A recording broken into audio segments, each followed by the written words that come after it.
While I had been dabbling in game development on and off, mostly off, for a few years prior, I really started taking it more seriously in the early 2010s and created what I consider to be my first commercial game, Geote.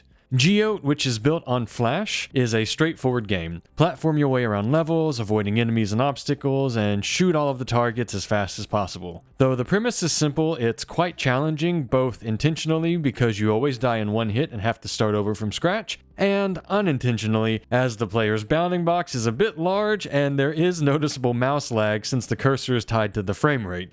I worked on Geote for a few months, plus a couple more while polishing and looking for a sponsor, which I'll talk about more later, and it finally came out in later 2014, which was, in my opinion, a really weird transitional period for game development. Steam Greenlight was really the only serious way for an indie to sell a PC game, but required you to market your game before any guarantee you'd actually make it onto the platform.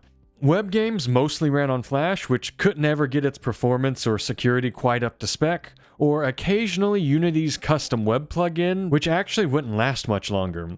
Mobile was quickly taking over the casual gaming market, and as much as Adobe and many developers had hoped Flash could stick around to become the next standard to create both web and mobile applications, its deficiencies plus Steve Jobs' thoughts on the platform were just too much to overcome. In fact, by this point, even Adobe had given up on trying to make the platform viable on mobile. There was, of course, the new kid on the block, HTML5, for gaming, but it was still a bit rough around the edges. In fact, it was around this time that I actually played my first non-Flash game that had properly synced audio and a good frame rate. So basically, a lot of tech was coming and going all at the same time, and everyone was still trying to figure it out.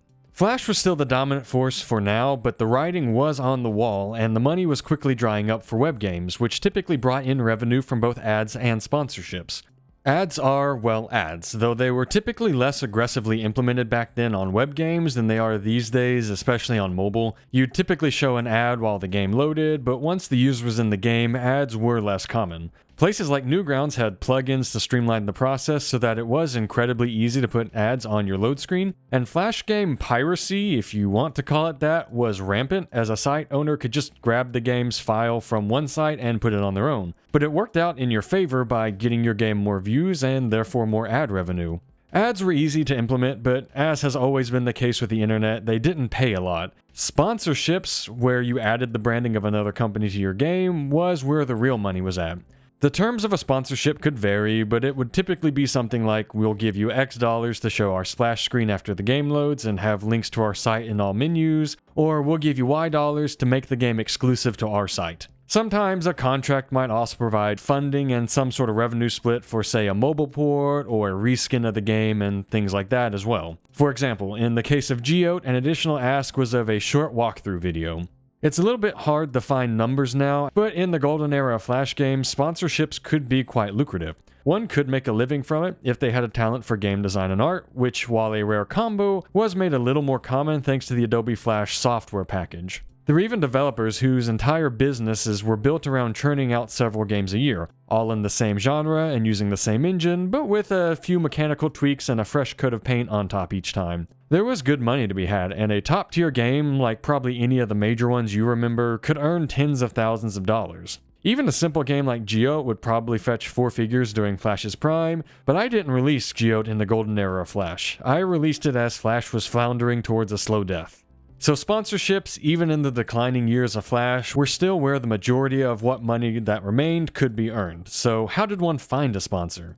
Cold calling was definitely an option and part of the process, but there was also Flash Game License, later rebranded to FGL to distance itself from the dying Flash market. FGL is actually still around, but they kind of have a different focus now.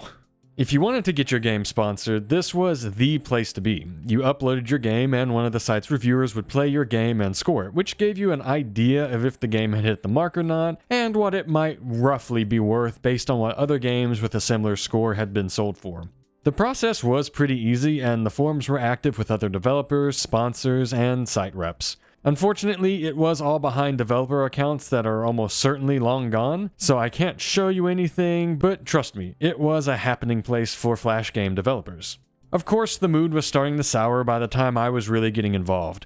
Revenues were declining across the board, and nobody really had a clear path forward. FGO was pushing mobile sponsorships and publishing, but it wasn't catching on like Flash sponsorships had. Some developers were reluctantly switching to mobile development, but opting to self-publish since the sponsorship potential wasn't really worth it. Others were leaving game development entirely. To make things worse, ultra-low-budget vultures were now common on the site, making what seemed like automated bids on every game that came through for tiny amounts of cash. I remember receiving at least one such offer that was, I think, $100 to put in branding, port to mobile, even though the game doesn't really make sense on mobile as is, and relinquish all rights to the IP and ad revenue. So yeah, it wasn't a great time for getting sponsored. But despite the sorry state of things, Geote did get sponsored for a modest amount. Ignoring the offers from the vultures, the offer I took was really the only serious offer I got, which was a few $100 to put in branding and make a walkthrough video. Not a great deal overall in terms of hours put in, but it at least didn't feel exploitative like a lot of the other ones did. To their credit, my sponsor was friendly, responsive, and quick to pay once the game was ready to go, so I really can't complain too much about the experience, but it was clear that this wasn't really something worth doing again.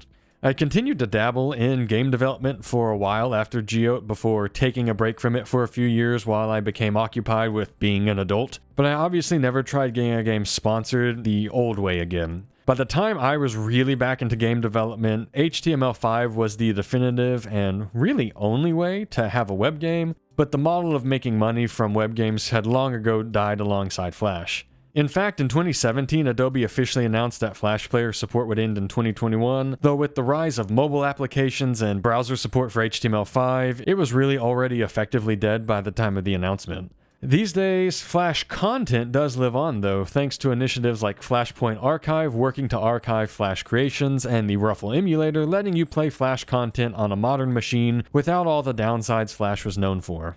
And that was my experience making games during the dying days of Flash. I just wanted to share this because I do find it such an odd time to be an aspiring game developer, and because the environment back then was so much different from how it is now that I think it'd be a shame to lose that history.